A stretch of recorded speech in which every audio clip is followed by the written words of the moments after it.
Hi and welcome again to Lee on the Lectionary. Today we're looking at the readings for the Fourth Sunday of Epiphany in Year C.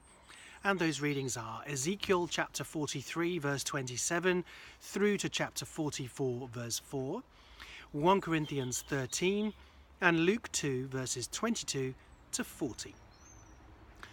The set readings for this week focus on the joyful impact of the living God's presence with his people. The joyful impact of the living God's presence with his people. The prophet Ezekiel called upon Judah to align itself with the God of salvation through judgment after the profound trauma of the exile to Babylon. In the final part of this prophecy, in chapters 40 to 48, he has a vision of a new temple, a new land, a new city, and a new law to restore hope to those who saw the glory of the Lord depart from Jerusalem, leaving Solomon's beautiful temple to be destroyed. Ezekiel 43 begins with God returning to the temple that he left in chapter 11 through the gate that faces east, chapter 43 verse 4. Our reading then continues with God accepting the people as the priests offer sacrifices on a new altar in that restored temple. The gate facing east remains shut as a reassurance that God will not be leaving again. The new name for the city, chapter 48 verse 35, will be "The Lord is there," and his glory will fill the new temple, just as it once filled the tabernacle and the temple of Solomon. The somewhat mysterious figure of the prince is the only one permitted to sit in that east gate to eat with the Lord, and yet all benefit by his presence there. Luke 2 narrates how the Lord incarnate came to his rebuilt temple centuries later, though it's not exactly the same temple as Ezekiel foresaw.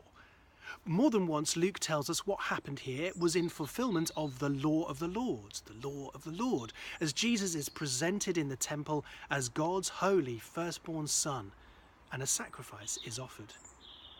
Filled with the Spirit, Simeon awaits him, looking for the consolation of Israel, in response to a promise that he would see the Messiah before he died.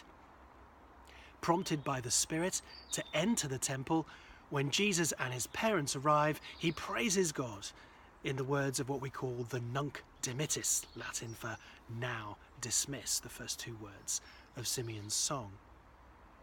Simeon's song reveals that this child is salvation itself for both Jews and Gentiles, and Simeon can depart this life in joy, having seen and held him.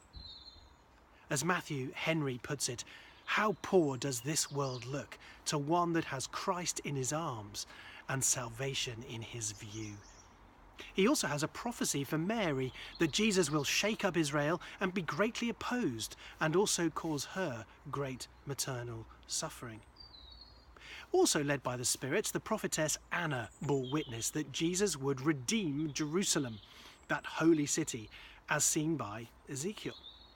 How little Simeon and Anna really saw of the wisdom and the power of Christ, and yet they greatly rejoiced to see the Lord that they sought suddenly coming to his temple, as Malachi 3 verse 1 prophesied. Filled with the Spirit, Anna and Simeon praised Jesus and told others about him. Now the Corinthians in our epistle reading thought themselves very spiritual, but it seems from Paul's letters to them that in many ways theirs was a spirituality of self, chained to this world and bereft of love. In that context, the famous encomium of love in chapter 13 snaps into focus as a painful rebuke of their childish immaturity. Without love, their much vaunted knowledge and prophetic gifts were worse than useless. You see, love is patient. They are not. Love is kind. They are not. The Corinthians are envious, boastful, arrogant, and rude, which is not the way of love. Insert your own name into the poetic rhythms of Paul's praise for love to see how much this might sting. Lee does not insist on his own way. Lee is not irritable or resentful. Can anyone but love himself recite it thus without blushing?